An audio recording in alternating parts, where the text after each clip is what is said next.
Hello, and welcome back to It's a Very Exciting Time, a podcast by a UFO nerd and its tolerant friend. My name is Scott, and I've been fascinated by the phenomenon my whole life. And my name is Chuck. I'm an aerospace nerd and a tolerant friend. We started this podcast because since 2017, there have been shocking revelations, from news of secret Pentagon programs to confirmed Navy videos of astonishing craft. In a nutshell, now that the government has admitted that UFOs are real, Or at least that the videos were authentic. it raises a natural question. If UFOs are real, what else? Suddenly, some of these other parts of the phenomenon that seemed unlikely are pulled into the realm of the possible. Right? They may still be unlikely. But there's so many explanations for these stories. Even if the truth is more mundane than you're hoping, if any of it turns out to be true, Woo! It's a very exciting time. All right, Chuck. Today, Scott. so, I keep sitting down to do our It's a notes, and strong I've got a start. big list of topics to talk about. We need to talk about. I'm pulling a blank. Oh, like Virgin, Dude, the it's a big Roswell, Brazil. list. I just can't remember any of them. It's true. It's true. Um, but for the last few weeks, this has been happening. There's been so Yeah, much news that there hasn't yeah, really been room to cover a topic. And so we were yeah. kind of joking before we started recording, like, oh, like, surprise, we started a politics podcast, a topic Chuck and I both care deeply about. Deeply about. And we're so well equipped to do it too. Extremely well versed. Yeah, Yeah, yeah. exactly. But yeah, we've got a little bit more UAP news to dive into today. And kind of in a nutshell, what we're talking about today is AARO being set up to fail? Mm, For anybody who's joining us just now, AARO is the All Domain Anomaly Resolution Office. This is the UAP office that was set up mhm. by Congress at the order of Congress Yeah. in the DoD. Um, their goal was to have a single public facing office that was going to handle and coordinate all UAP reporting, investigation, et cetera, et cetera. Um, they've been on this for a couple of years now. The NDAA this year, the National Defense Authorization Act, the budget for the military Yeah. included a bunch of rules and regulations about how it was going to operate. Um, and basically, we've been getting the perception for a while now that Kirsten Gillibrand and Marco Rubio and several other senators are not happy with the Mm, DoD. mhm. There's a perception that they're dragging their feet. But it's Yeah. hard because we have to interpret what they say, which is all Right. being done through politics. So last episode, we talked about the UAP hearing that was recently held, which there was apparently a classified section beforehand where more of the senators were in attendance. But during Yeah. the actual public briefing, it was Kristen Gillibrand and two other lady senators who were there. And that was it. Like, it was the Mm, most comical thing. It was this huge room where they pushed like four giant tables together and sitting easily 20 to 30 feet apart were Kristen Gillibrand and two senators at one end and Sean Kirkpatrick, the director of AARO, at the that other is end. funny. Like, it was super weird looking. Um, That, it's by funny the that all the way, other senators didn't go to the public one. I guess they thought that the questions people were are going to be kind the of pissed same. about that. Yeah, Yeah. yeah. Okay. People, the kind of consensus is that there are a lot of senators who are in that committee, but who maybe aren't Oh. ready to publicly stake their reputation to the UAP topic. Oh. Okay. So Interesting. uh, it does Okay. I hadn't. smack a little Ooh. bit of cowardice. Like, hey, Yeah. this is your job. I hadn't considered that that would be an aspect uh, of um, classification or Yeah. confidentialness that Hmm. that the listener would not want someone to know.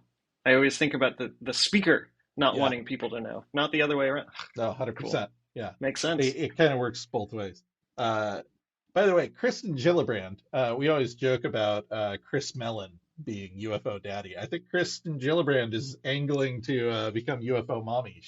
Oh, She's been our hero lately. She has been doing the work and taking the yeah. DoD to task. She's been sending Huh. sternly worded letters. We joked last Yeah. time that the hearing felt it was specifically about like, is AARO doing what it's supposed to be doing? But it didn't feel like Senator Gillibrand was raking Sean Kirkpatrick over the coals Yeah. like he was in trouble. It felt Yeah. more like a protective mother talking to her son, Yeah. like, are you getting everything you need? Like, because I will go down there. Yeah. Like, there, Exactly. there were several points where she threatened to write a letter and like get him what he Yeah. needs. Interesting. Yeah. Yeah. So there were a couple of points in the hearing that I did not talk about last time because they felt like getting into the weeds a little bit, and I wasn't 100% sure what they meant. But in the 2 weeks since the hearing, I've seen more people talk about it, and I feel a little more conversant on the topic. So I wanted to bring up a couple of things. One of them is uh, a guy named Lieutenant Tim McMillan kind of broke this topic open. He said, it turns out AARO does not have Title 50 authority, which may Title limit its 50. access to the intelligence community. Um, What is so he Title tweeted 50? about this. Okay, you're getting there. Yeah, that's All a right. great question. So he tweeted about this, and then later he expanded it into an article on the debrief. But I got a couple quotes from him here because, yeah, I don't know what that means either. Okay. But basically, they asked, do you have Title? I don't think they asked if he had Title 50 authority. I think they asked, do you have all the necessary clearances and everything you need? He said, well, we're Hmm. currently operating under Title 10 authority, and there are some things we could use. So Tim McMillan comes in and explains it. He says, okay, in a nutshell, Title 10 of the U.S. Code provides authority for the U.S. Armed Forces, including clandestine military activities. Most activities conducted by the intelligence community, including covert action, foreign espionage, and missions most suited for combating unconventional external threats, operate under Title 50 authority. Theoretically, Title 10 and Title 50 represent mutually supporting, not Hmm. mutually exclusive authorities. In practice, agencies and components often zealously guard their respective span of control, typically refusing to share information or work with others outside their jurisdiction. This is Okay. particularly true with the intelligence community, which often views Title 10 components as inferior to those with Title 50. So, Hmm. in a nutshell, Title 10 means you get access to anything military, including classified stuff. Title 50 means you get access to anything intelligence community, including classified stuff. AARO has Title 10, but not Title 50. And their whole directive is they're supposed to be able to talk to anything in DoD, including Hmm. both military and intelligence community. So finding out they don't have Title 50 means maybe the intelligence community doesn't talk to them. Now, he goes on to explain a little bit. He says, this means that operating solely under Title 10 authority, AARO has limited ability to force the intelligence community to assist in UAP investigations, including Hmm. sharing data or reports or taking collection assets. This could be highly this could include highly relevant Title 50 missions conducted by agencies like the CIA, the National Reconnaissance Office, the National Yeah. Geospatial Intelligence Agency, or the National Security Agency. Of course, this doesn't mean the intelligence community is blowing AARO off necessarily. It just means that it can more easily say Right. no whenever agencies decide they don't want to play along. Now, when they Yeah. asked Kirkpatrick about this, he was like, well, yeah, we don't have Title 50, but we have good connections. He made it sound Yeah. like it's not really a problem. It's not. But It's not the problem we're having. Yeah. exactly, but it kind of feels like they're dragging their feet on empowering AARO in all the ways Right. Congress wants. This is just one more thing. Yeah. So yeah, Okay. Title 50, Title 10, we're getting into the weeds a little bit, but I thought Sure. that was really interesting that like, oh yeah, totally. We can coordinate with the intelligence community, but Yeah. also we don't have clearance. Yeah, Like, right. well, that's Yeah. going to be a problem, bro. That seems like it's going to be an issue. Yeah, interesting. Mhm.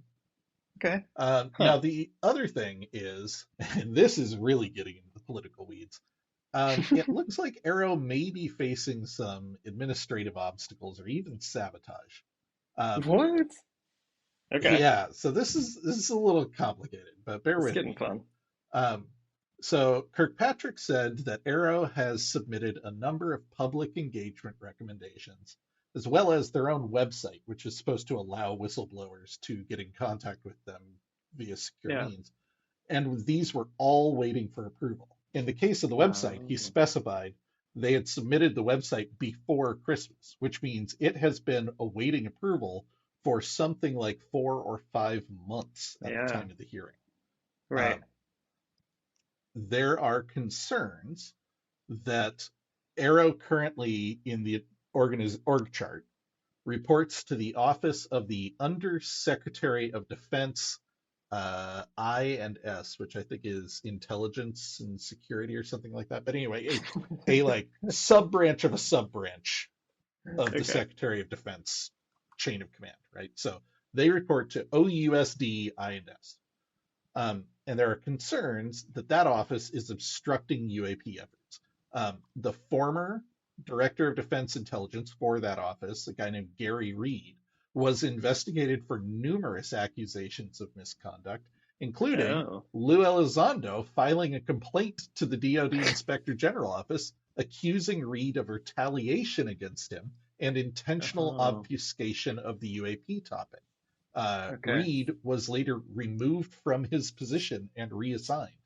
Um, remember, To Lou be the head quit. of UAP. Great So, like, for Lou the quit the reporting. government because Yeah. he felt like he couldn't get any traction. And one of the things Yeah. he specifically talked about is he would send reports to his boss and they would not send them on to Yeah. the Secretary of Defense. And at one point, he tried to brief the Secretary of Defense, and he got his wrist slapped. And like, it was clear that like his office was being hamstrung because Yeah. certain elements in his chain of command felt that they shouldn't be doing this at all. Right. I believe the current head of that office is Ronald Moultrie. Ronald Moultrie is a name we know from the UAP hearing last year that kind of felt like a nothing burger. He was one of the two guys sitting at the desk whose answer to everything was, well, we haven't heard about that. Well, we haven't seen any evidence of that. Mm, Oh, I don't know. We will have to look into that. Like, and Congress was getting more and more frustrated, and the strong feeling at the time was that they were being lied to, hmm. particularly by Ronald Moultrie. So when Congress found out that DoD agreed, okay, we're going to create the UAP office you asked for, and we're going to put it over here under the OUSD INS, they're like, oh, for fuck's sake. So this year's NDAA specifically included a resolution that you can situate the AARO office wherever you like in the chain of command, but the director of AARO reports directly to the Deputy Secretary of Defense. Like, Okay. basically, I don't care what you do, he gets to talk to the guys at top. Full Okay. stop. Yeah. Uh, Wait, Deputy Secretary, is that the top? Or no. So the Secretary of Defense would be the top. The Deputy Secretary is near the. It gets a little confusing because there's a lot of it's still top brass deputies though. and undersecretaries, but Yeah. very high up the chain of command. Okay. Yeah. Okay. All right. And more importantly, bypassing the particular office that we've heard rumors is being obstructionist. I really Um, wish that the NDAA had language in there that was like, and if Ronald Moultrie gets promoted, like we move the office. Like I don't know. yeah. Under no circumstances will Sean Kirkpatrick have to report to Ronald Moultrie. Like I want that spiteful kind of language in law. Like we should aspire Absolutely. to that. Absolutely. Right. So anyway, this was one of the moments that happened in the most recent hearing that, Okay. if you're up on all this drama, was kind of eyebrow raising. And I did not talk about it last time because we had so much to get through and it felt Yeah. like getting into the weeds. Yeah. But this has been another thing the community has been hammering on for the last week, so it's worth Yeah. specifying. So Gillibrand at one point turns to Kirkpatrick and she says, "So USD INS, she says, are you taking direction directly from the deputy secretary? Are you able to meet and brief the deputy secretary? Is the office of USD INS working with you to have the right framework?" This is a very pointed question in a very public pointed. forum. And if you go back and watch the video, Kirkpatrick looks super nervous about answering this question. There is no way for him to answer it, truthfully, that doesn't throw his boss under the bus. And technically, he still reports to this guy. So he's very careful. He says, "So USD INS, I currently report to USD INS until they come up with a plan for how they're going to implement legislation. DoD and DNI are working through that now, and I would have to refer you back to USD INS on what their plan is." Ooh-wee. That was a very carefully worded answer, Sean. Yeah, right? Like, there's a lot of room to read between those lines. Oh, yeah. And Senator Gillibrand, I forget if she said she was going to write or she just kind of implied it, but there was a strong implication of like, that shit ain't good enough. I'm going to get to the bottom of this. Like, you're not supposed to be talking to that guy. You're supposed to be talking to the boss. Let me go get this. Interesting. Cool. Yeah. That's good. Yeah, UFO Yeah, Mama it was Bear. really interesting. Little bit of, Mama Bear, absolutely. Yeah, UFO mommy in the house. Well, UFO mommy feels a little bit weird. I don't know why. Doesn't it? UFO daddy also feels weird, but in a kind of like funny way. But UFO mommy is, I don't know. There's some, I don't know. I hear you. Yeah, let's not call it. You're like, we're sticking with it. That discomfort amuses me. I don't know. Well, we'll see. So anyway, less than a week after the hearing, we had a new letter was sent to the Department of Defense Secretary Lloyd Austin, so the SecDef, and the Director of National Intelligence, Avril Haines. The letter was from Senators Mark Warner and Marco Rubio, and it was expressing some concerns about unimplemented parts of the NDAA, which was passed into law 4 months ago. So it was very much a, hey, what's the holdup, guys? We were pretty clear about what we wanted. Yeah. Now, they highlighted a number of things, and there are a few I want to mention here. Specifically, they highlighted that DoD has yet to implement a plan to have the director of AARO report directly to the deputy SecDef. Okay, we talked about that. They have yet to appoint a deputy director of AARO. In the law, they were supposed to appoint a deputy director specifically from the intelligence community who would be empowered to coordinate with the intelligence community on UAP issues. They haven't done that. They have yet to set up a public-facing website with secure process for witnesses to come forward. And the funniest one, they have yet to use their Twitter account to communicate with the public. And they point out the Twitter account was created in July of last year, has never tweeted, and already has 31,000 followers. So this is clearly indicative of a lack of transparency and communication strategy. When will you start using your social media platforms? Interesting. Oh, man. So, yeah, I don't know if that's the first time Congress has ever chided the military for not tweeting, but certainly but I'm awesome. For it. Yeah. But yeah, like the overall vibe is definitely like, yo, we gave you a task list. It's been 4 months. What's happening? Where's all the things you were supposed to do? You haven't done any of your homework, have you? Yeah. And also, I wonder if they're going to make a mastodon.gov or something. Yeah, it's interesting. I don't know what's going to happen with that. For the moment, the government still seems to be viewing Twitter as the main thing, but yeah, it feels like that's not long for this world. Um, Okay, I will carry on. point out that this last week, I'm not sure when the job listing went up, but it hit Yeah. Reddit this last week. Oh, They have posted a job listing for deputy okay. director of AARO. And Interesting. it's, got all the requirements you would expect for a Yeah. highly ranked IC person. Hmm. But there was one line in it that was a little bit eyebrow raising that the community kind of latched onto. I Yeah. think it's probably innocent, but it was still interesting. Uh, Candidates should have expertise in foreign material acquisition and exploitation. Oh, fascinating. Okay. All right. Right? Um, Now, I'm sure they mean like, a Russian spy plane crashes yeah. somewhere and we're bringing it in. But in the Yeah. context of crash retrieval programs, it's Yeah, right? real hard not to see that and be like, huh. Huh. Interesting. Okay, but here's my question to you. Have you applied? No, no. Why not? I think you should Well, totally first of apply. all, I'm not a person with 30 years experience in the intelligence community. But second of all, good God, do I not want that job? But I don't want to do be you sitting across want the table from Kirsten Gillibrand asking me why I haven't tweeted.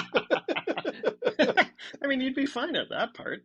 Oh yeah, that part I do. But how proud would you be to have an official recognition letter framed hanging above your bed? Like, Recognition or rejection? yeah, sorry, rejection letter. Um, yeah, like, we're sorry, Scott, you are not qualified for this shit.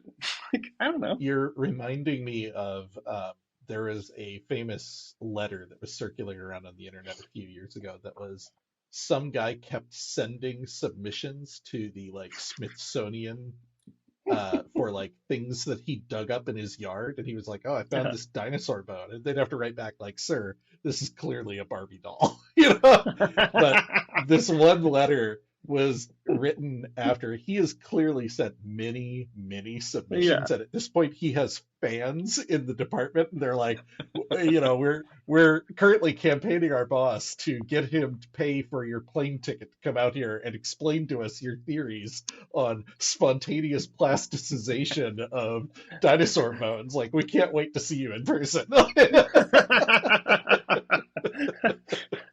Oh man, to be so weird. Yeah, Oh, I know, right? yeah, So I yeah, love to it. wrap up the last little bit of kind of political follow-up from the last hearing. After he sent his letter, Marco Rubio was giving an interview to the New York Post, and he had a really interesting quote. He said, it's important to remember that in February, the Biden administration shot down 3 UAPs in Alaska, Canada, and over Lake Huron. Now, at this point, I'm starting to tune out because I feel like it's Yeah, been pretty well established they were balloons. You and I yeah, have talked about this a lot. Like, the weird thing about it is not the balloons. The weird thing about it is how weird the military and the government has been about it ever since. But yeah. I'm like, okay, yeah, balloons, whatever. He says, so you have to remember in February, Biden administration shot down 3 UAPs. Senior Pentagon leaders said publicly that 2 of the UAP were almost certainly not balloons. That's true, that happened. But Congress has not been provided the rationale or sensor data to support this unprecedented action. In this case, the unprecedented action is shooting down an unidentified object. That was, as far as anybody has been able to determine, the first time NATO has Mm, ever done that. So it's right. like, whoa, we're just shooting down random shit now. Yeah. um, in this instance, we shot down multiple UAP, and it is not clear to this day that we know with confidence what they were. We stood up the AARO office to address just such an instance, to Hmm. rapidly aggregate and analyze the data and apply the scientific process. Hmm. So I find that fascinating. He is Yeah. latching on to the fact that they won't tell us what happened, they won't share the information. And while that is frustrating as a senator, not to get the information you think you should have access to, what's real frustrating is we set up a DoD agency that specifically has the clearances, the mandate, and the job description to do this, and you're Yeah. still not sharing with them. What the fuck, bros? Yeah. So yeah, Marco is out there knocking on doors. Senator Hmm. Gillibrand's writing letters. Yeah. Congress remains pissed at the Yeah. DoD about not getting arrows stood up the way they're supposed to. Is okay, I'm gonna ask something really dumb that I feel like I should Hmm. know. Um, Congress, when you say Congress in that statement, both Marco Rubio and Gillibrand are senators, right? So you're Hmm. not talking about the House of Representatives. You're talking about Congress, the whole of both houses, right? Before I answer you, I will remind our listeners that I am an art major who doesn't know anything about anything. But Maybe we should go Google my this before my you understanding answer. is Congress is the umbrella term Okay. for the Senate and the House. Okay. All right. Well, So if we got that all wrong, senators you and let us all know. representatives are Congress people. Not Yeah. all Congress people are senators. Okay. All right. I think that makes But yeah, sense. I might be wrong. I don't know, man. Civics class was a long time ago. Yeah, serious. Yeah. And to be perfectly honest, we spent most of civics class nerd sniping our professor. Yeah. Um, he was It's kind of what you he was do, right? so easy to distract. He had a weird obsession with boiled potatoes. Like he was trying to get us to understand at one point what it would have been like to live in like medieval times. And he's like, imagine eating a boiled potato. Like you've all had mashed potatoes and stuff, but like I'm not talking about a mashed potato with like or a baked potato with like no sour cream, no chives, no bacon, like just a potato, just boiled. Like can you imagine just taking a bite out of that? Like he's just trying to get a bunch of dumb high school students to step outside their lived experience. But all we knew was the instant you could ask any question like this, it would derail him the rest of class. Just So not only it's was just a civics class sport. a long time ago, I'm not convinced I learned what I was supposed to Certainly did not become civilized. learn. Certainly not. Uh, Oh man. okay. All Yeah. right. So our next topic is whistleblower testimony. So we talked about this a little bit last time.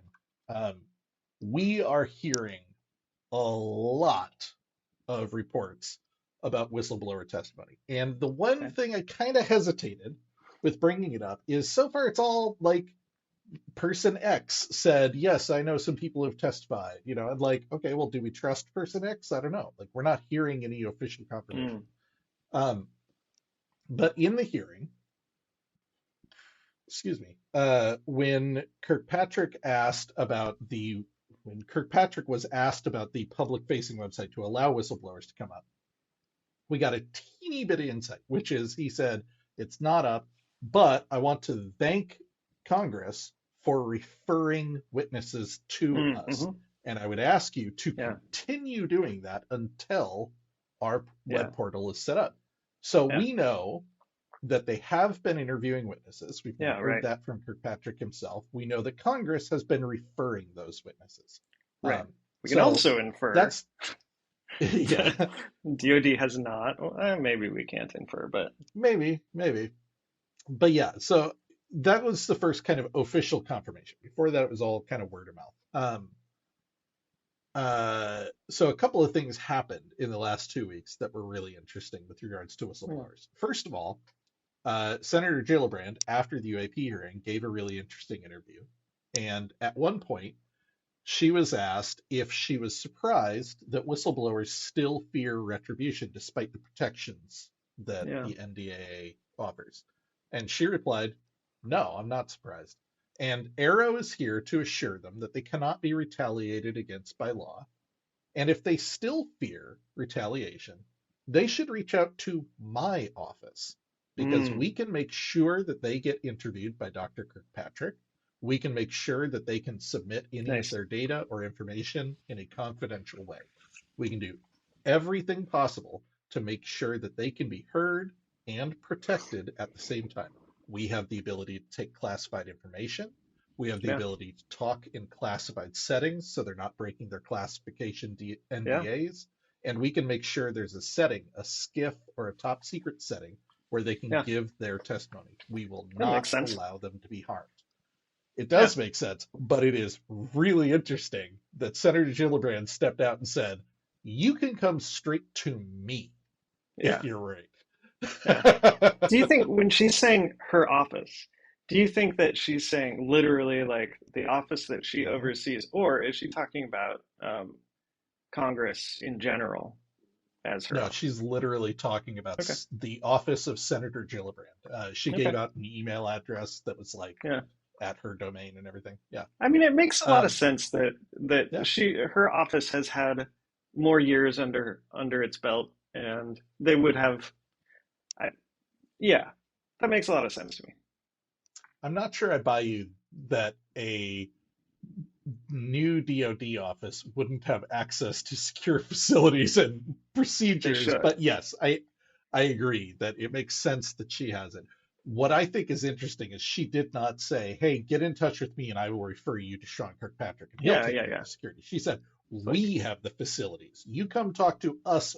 We will make sure you're protected." directly. Yeah, Because again, it's playing off this whole idea that Congress yeah, doesn't seem to fully trust the DoD. yeah. Of So course. she's kind of putting a line in the sand here and saying, "We will hear this testimony and we will Yeah, refer it on." I yeah, kind of love that. Like these moves of holding the DoD's feet to the fire. Like, listen, yeah, one way or another, this testimony is being heard. You can be yeah. involved or you can get, nailed up to the side of the road, but it's Right. happening. I don't know what Yeah, I that guess metaphor I was. still That's not don't a know. thing. That's not a thing. I still don't really understand why Congress hasn't just set up their website for them, like or set up their own arrow. Um, Yeah. I don't. Yeah, but Yeah, I don't know. it's a good question. I don't know. I'm not a So poli the sci next thing major. that happened, yeah, uh, the Daily Mail. Well, you know what it is. It's because you and I are IT nerds. So we're like, what's the big I deal? know, Just put right? up a fucking website. It's a fucking Like, I'll make website. a Like, website come for you on. today. Yeah, right. I don't think other people feel that way about websites. I suppose you're right.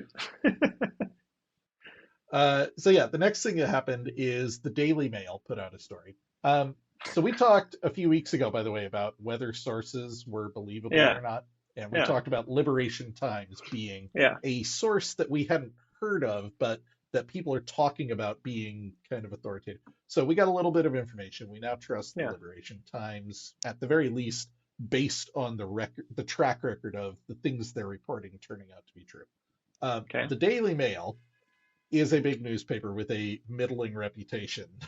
But one of the guys from either the Debrief or from Liberation Times, I think from Liberation Times, also writes for the Daily Mail on UAP topics. And okay, going back and looking, I see a similar track record with when they okay, cover UAP topics, they seem to be doing a pretty good job. So Daily Mail wrote an article, and they confirmed that Congress has heard testimony from at least 6 whistleblowers who claim they worked on Roswell-style UFO crash retrieval and reverse engineering programs. Now, the article is quite long, and it goes on to directly quote their sources. Um, the one thing I will say is, having listened to a lot of interviews with Leslie Kean and Ralph Blumenthal and some of the other reporters, Ross Coulthart, talking about this, for every public source that you see in a newspaper article, you should assume hmm there are multiple non-public sources behind the You scenes hope. that are confirming everything. These are Yeah, the ones we were able to put a name to it and get on the record. yeah, There are others. If they're willing to come out here and say it, this means the newspaper is very confident in it. right. Okay, So Daily Mail quoted several sources, some of which you will find very trustworthy, and some of them you're going to roll your eyes at. okay, The first one is a name you may not have heard of, but is kind of a big name in the UFO field. Danny Sheehan. Danny Sheehan okay, is a lawyer.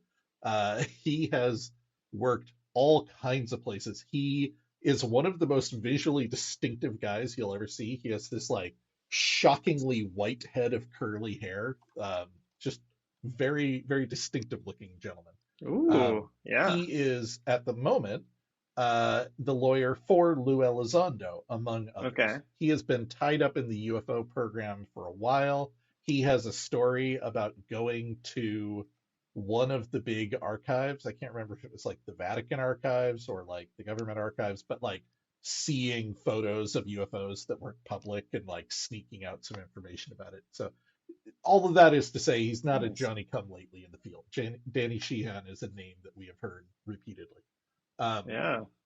so in an interview, he said that he is in contact with at least 6 former government officials or military Okay. contractors who say they worked on UFO programs. Um, Gary Nolan. We've talked Hmm. about Gary Nolan a bit before. For anybody who's just coming in, Gary Nolan is a Nobel Prize nominee. He's a famous immunologist. Perhaps most relevant to the UFO field, he was commissioned by the CIA to investigate Havana syndrome and a number of other things. Uh, Gary Nolan claims to be in contact with several former staffers of UFO reverse engineering programs. And his quote was really interesting. He said, I have good reason to trust a number of individuals who were actually part of the reverse engineering, or very close to the reverse engineering programs, or who have testified to that fact recently. And you need to remember when you testify, you're under oath.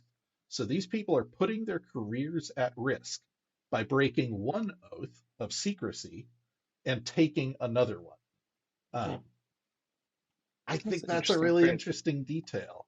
Um, Right. Yeah. there was another interview I saw recently where they were talking about the thing to watch out for with these whistleblowers is when they come out, are we going to find out that it's all word of mouth? Is it all like, well, I didn't work in the program, but I knew a guy who said he was, or I was in this Mm-hmm. building and I heard this happen, but I never saw it, you know? Or Right. is it going to be people like, no, I was in the program, I know where the bodies are buried, I can take you to the lab right now. Right. Yeah. So increasingly we're hearing from people like Gary Nolan that no, it's that second category. It's the people who are actually in the program, actually working on the recovered materials. Okay. Here's the one that's going to make your eyes roll. Hal Puthoff. Uh, Hal Puthoff is a CIA scientist. He is also a Nobel Prize nominee. He worked in OSAP. He's also well known for being involved in the like psychic warrior programs in the 70s with remote viewing and stuff Mm, like that, which is yeah. why you can't see him, but Chuck is rolling his eyes so hard I'm worried they might fall out of his head right now. But regardless, Hal Puthoff is a name. He is known in the field. He does have connections. He says he briefed Congress on reverse engineering programs, and he knew of whistleblowers coming forward who have worked in the programs. Another source was James Fox. James Fox is a documentarian. We will actually be talking about him quite a lot in a future episode when I finally get around to getting my notes together on the Virginia incident, which he made a really good documentary about. Um, This is but not being a Jamie documentarian, Foxx. not Jamie Jamie. Foxx, different dude, Very different. Okay. very different. Uh, but he's obviously very connected. He knows a lot of Yeah. people. He said he has interviewed at least 4 whistleblowers who Hmm. testified to AARO with evidence of UFO crash retrieval programs. A quote from him said, I met with intelligence folks that had just met with Kirkpatrick and met with Senate Intel. Now, they couldn't share every single detail with me because it was classified, but they did share it with them. Some of them were retired. A lot of them were still employed. And what they're basically saying is these reverse engineering programs exist. I have Hmm. this on camera. They're saying, I'm here to tell you that this is the name of the program. This is the location of the program. These are the names of the people involved in the program. And if you give me the security clearance, I'll walk you into the labs.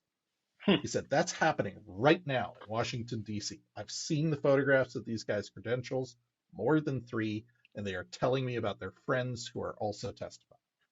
Hmm. Um, I think this That's is really cool. interesting because there was a strong implication that James Fox was recording interviews with these guys after they testified. And he Yeah. was kind of hinting that if this stuff doesn't come forward through Yeah. official channels, he was prepared to release Yeah. the information himself. Um, Yeah. and lastly, they had a quote from Chris UFO Daddy Mellon, who says that he brought Eric Davis to testify in Congress. Eric Davis, if you don't remember, the author of the famous Wilson Davis Notes. We had a whole episode about him. Oh, that Really Davis. interesting guy. That Davis, yeah. This is really interesting because we've heard rumors that Eric Davis might have testified, and there have been rumors for months now that Admiral Wilson would be called to testify. Now, those are just rumors so far. Nobody's staking their claim on it. Nobody's putting That'd their be name to it. awesome. It's all like, I don't know, it might happen. Yeah. But this is Chris Mellon. He said, even before the whistleblower legislation was signed into law, credible individuals were providing information to Congress alleging that the U.S. government has recovered extraterrestrial technology. This process began in 2019 when I brought astrophysicist Dr. Eric Davis to Capitol Hill to meet with staff from the Senate Intelligence and Armed Services Committees.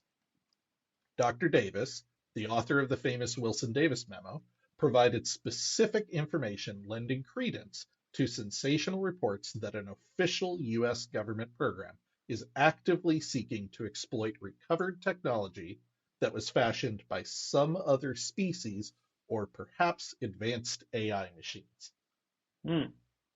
Whoa, Chris, my God, bringing out the juicy bits here. Right? Now, he's not saying this is true. He's not saying anything, but he's sure willing to take a step further than anyone else. Everybody else is like, oh, yeah, crash retrieval, reverse engineering. Sure. Yeah, yeah.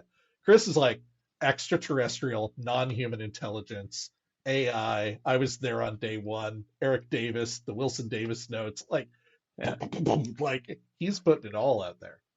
Now, that's just one guy. But again, if there's one guy in this field we've kind of learned to trust, it's Chris Mellon. Yeah. So, So question for you. This is the first time AI has come up outside of outside conversation in this podcast that I recall. Is that just has that always been there, or is that getting more fashionable now that everyone is obsessed with AI? It has always been there in the sense that it is one possible explanation that avoids us having to say little green men from Alpha Centauri jumped in a spaceship and flew over here. It's a little easier to buy the idea that this is an AI-powered probe or something like that. The paper that Sean Kirkpatrick wrote with Avi Loeb kind of mentioned the idea of AI-powered drones. This is the first time I've heard someone imply that maybe some of the crash wreckage has AI stuff. Before that, it was more of a speculative, I don't know, it might not be aliens, it might be, AI or something, just kind of shrug, hand wave away. Chris is kind of implying there might be something to this that he's heard from someone, but your guess is as good as mine. Maybe that's how GPT got so good so fast. Maybe. This last quote, this was not from the Daily Mail article, but also came out this week. There was a debate on Twitter about what testimony AARO has and has not heard. And someone was implying that Lou Elizondo would have been one of the ones to testify, which is a reasonable assumption, given Daniel Sheehan, his lawyer, coming out and saying, I know several people who have testified. It's a good bet. One of them is Lou. But we didn't know. And a bunch of people were calling him to the mat and saying, we don't know if Lou's come out and everything. And Lou responded. It's like, the fact is, I've already spoken to AARO at length. So official confirmation from the man himself that, yes, he's one of the people who has testified. Cool. Yeah, man, I said this last time. I'll say it again. None of this is definitive. Yeah. None of this is, oh, for sure, this is real. But once again, we're seeing a lot of smoke for there to be no fire. We're hearing about many witnesses testifying. The Daily Mail is giving a very conservative at least 6 because the highest number any one of these guys said was 6. But what I will say is, practically speaking, I think the odds are pretty low that every single one of them is talking to the same 6 witnesses. I don't think the Venn diagram of all of these people and the witnesses they know is a circle. I think it's probably a higher number than 6. But Yeah. yeah, the Daily Mail is right that technically it could be as low as 6, but I think it's probably higher. Yeah. But we're hearing consistently not, yeah, I went and testified about a UFO I saw once. We're hearing testifying about this program exists. I was in it, and it is Hmm. studying advanced, possibly extraterrestrial technology. That's buck wild, man. It's And totally if wild. you're in Congress and you're getting this testimony, and those same people are then going and testifying to Sean Kirkpatrick at AARO, Right. you can understand why they might be a little upset when Sean Kirkpatrick comes in to the hearing and says, I should also clearly state for the record that in our research, AARO has found no credible evidence thus far of extraterrestrial activity, off-world technology, or objects that defy the known laws of physics. Okay, It's well, really, yeah, something doesn't missing add some. up here. Yeah, that's like first off, growth mindset, man. Add a yet on there, Yeah, exactly. Defeatist. Yeah. Um, I have seen people speculating about how to square this circle. We Yeah, know Sean Kirkpatrick has personally heard testimony from some of these people. right. If we take these people at their word, Hmm. then Sean Kirkpatrick is one of the few people in government who is directly empowered by Congress to Yeah, go get to the bottom of this and find out right. if the program exists. And instead, he shows up and talks a lot of game about how they're analyzing videos and radar tracks and trying to determine whether things are anomalous and following the science. And all of that is great, but no mention of whistleblower testimony.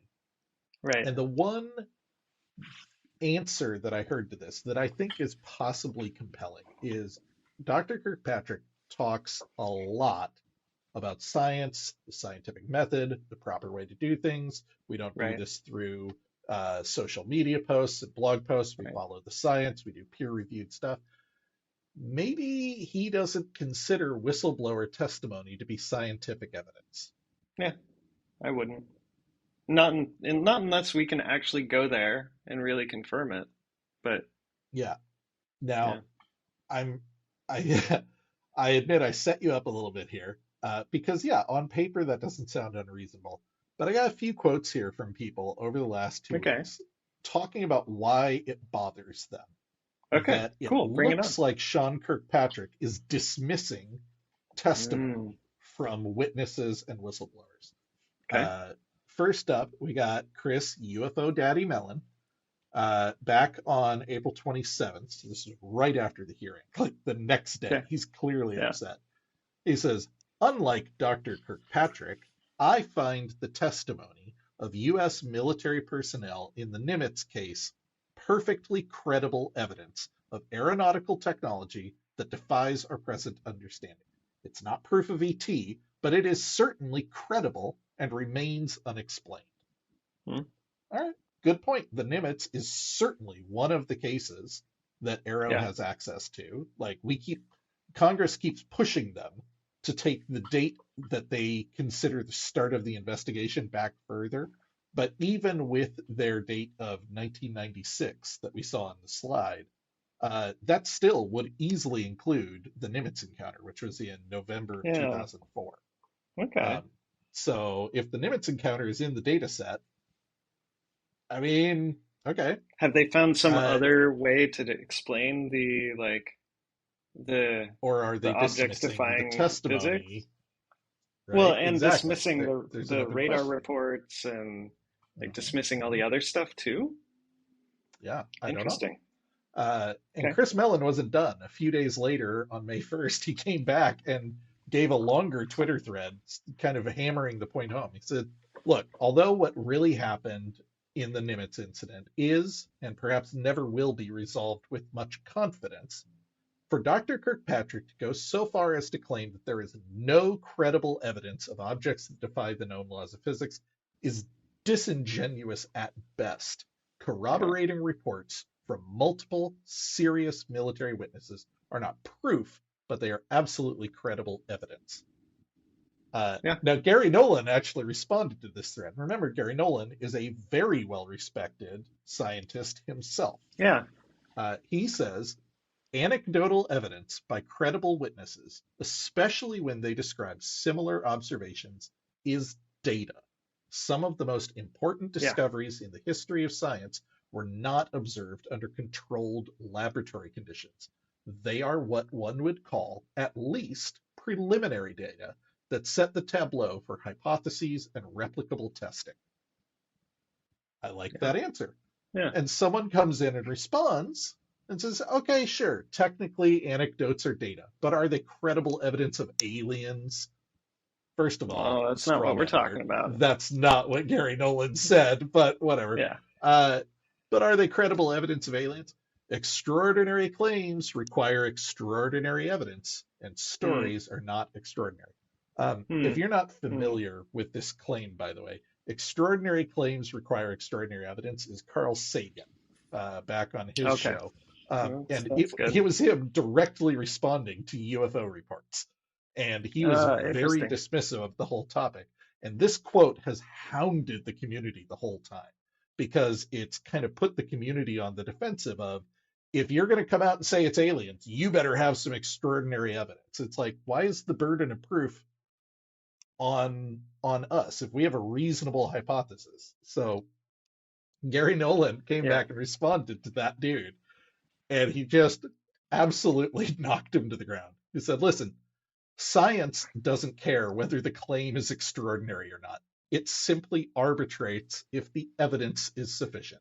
This Hmm. whole extraordinary I like that. claims require extraordinary evidence meme is pretentious nonsense. Oh, Gary. Oh my Yeah. God. I fucking Nice. love it, man. Shots fired. Yeah. Yeah. God, so UFO Daddy can like hang with science and on Twitter. I love it. hmm Makes me hmm very happy.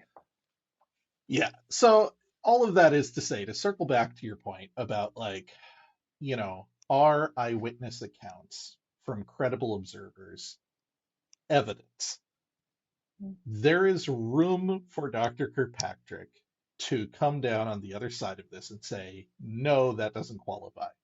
But even if that's what he's saying, as Chris Mellon points out, that leaves out the Nimitz, where we have supporting data in the form of radar, in the form of cameras, in the form of multiple witness testimonies from different flights, different people. Like, this is not a poorly documented thing where we have a single, grainy video and nothing Right. else. Like, for you to come out and say there's no credible evidence really strains credulity. And Yeah. I love that he said, look, this is um, disingenuous at best.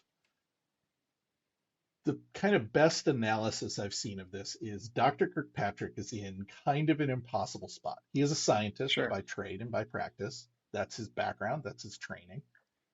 He's been tasked by his bosses at the DoD to staff this office that Congress demanded be created.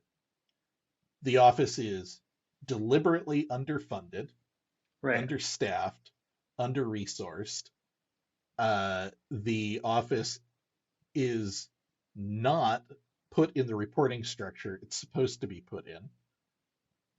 And, like, I kind of sympathize with the guy. Like, he's got a boss who, by all reports, is not sympathetic to the UFO issue and does not think the Right. government should be involved in this. And at the same time, he's got Congress coming after him saying you have to do this. What's the best way to split the difference? Nobody can get mad at you for doing science. We're going to evaluate videos. We're going to investigate stuff. But if you start pushing past that and going, okay, well, we've got all these witnesses saying that they were part of a reverse engineering program, somebody's going to get pissed at you. Right. Yeah. And if you don't say it, someone's going to get pissed at you. Either your bosses at the DoD are Yeah. going to be pissed, or your bosses at Congress are going to be pissed. You're stuck. That is the only bit of credit that I will give Sean Kirkpatrick right now, is he is in a tough spot. Mm-hmm. And I could see this being a way for him to kind of split the difference and avoid pissing anyone off. Nobody can get mad at you for just doing science. You are technically fulfilling your mandate, so Congress can't be mad at you. And you are not rocking the boat, so your DOD bosses can't be mad at you. But it sure feels like this ain't sustainable. And one way or another, something's got to give. And I don't know what it's going to be. I don't know if Sean Kirkpatrick is going to change his tune. I don't know if the DOD is going to change their tune. But we're hearing all of these reports about people coming out and testifying. We're hearing reports about them being recorded on camera. We're hearing about rumors of this stuff leaking. We're hearing, and I mentioned this last time, we keep hearing reports from high up people saying this shit is going to blow wide open one way or another by the end of the year. Like, this is the year. Something big is coming in the coming months.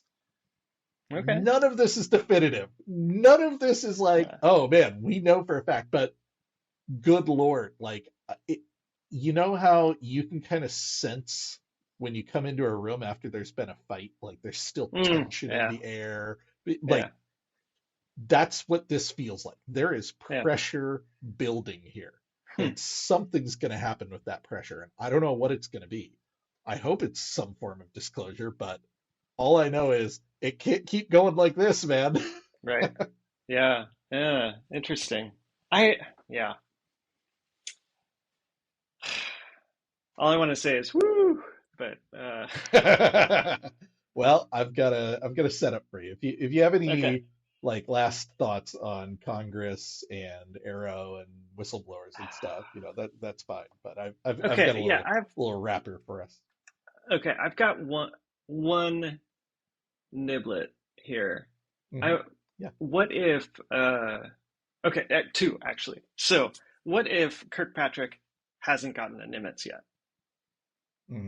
Okay, so that's one. Number two, what if he got to Nimitz, but the Air Force folks did share data, and it's like they've done the analysis. They're like, oh yeah, we actually know exactly what that is.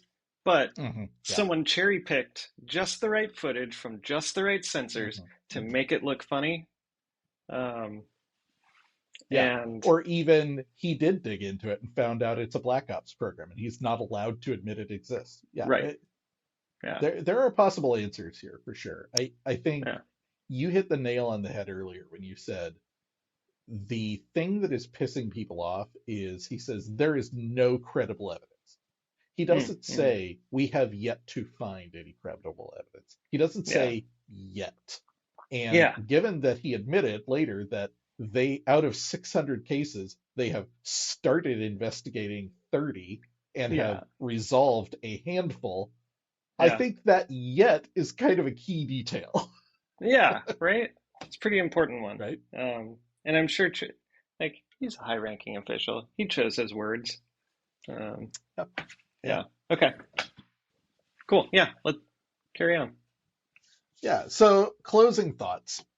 I stumbled on an excellent post on Reddit, which is itself a remarkable thing. Reddit is, at the best of times, a challenging environment to navigate. Right. I learned a lot from it. It's a good community. It is also mind-numbingly stupid and toxic at times. But it really is. Excellent post from Reddit user Mr. Hat. He said, the last 5 years have spoiled everyone. He says, if you reflect on everything that's happened in the last 5.5 to 6 years, it is pretty amazing. And a lot of the reaction to yesterday's hearing really shows how spoiled we've gotten. And he's got a bullet point list of things that have happened. He says, the DoD has now released 6 videos that they acknowledge are UAP, and they've acknowledged the authenticity of several photos and videos that leaked. There is an office at the DoD investigating UFOs, and the director of that office wrote a scientific paper with a Harvard astronomer about the possibility of probes from alien civilizations in our system. Yeah, it's true. Members of the House and Senate are making public statements and issuing press releases about UFOs. NASA is investigating UFOs. Now, we haven't really Yeah. talked about that because Oh, so I far want to talk there's about that. extremely little info. But in a Okay. All right. nutshell, around the time the NDAA passed, NASA announced they were starting a year-long research Hmm. study into whether they had any evidence of UAPs. Who knows? Nothing. Fingers Yeah. crossed. It might be something. It might Okay. be nothing. Uh, all sorts of mainstream press has been covering this topic. Former government officials, verified officials with all the requisite clearances, are driving this issue, right? Senator Yeah. Gillibrand, That Marco is cool. Rubio. Private groups with serious people are looking into this, not least of which is the Galileo Project with Avi Loeb, a multi-million-dollar monitoring and recovery program outside the government with tons Yeah. of serious scientists involved. I mean, I was reading about this subject in Time Life books as a kid, begging my parents to let me rent UFO documentaries from Cactus Hmm. Videos. There's never been a time like this. I don't know, maybe in the 50s, but when you step back and think about it, it's a very exciting time. Woo! Woo!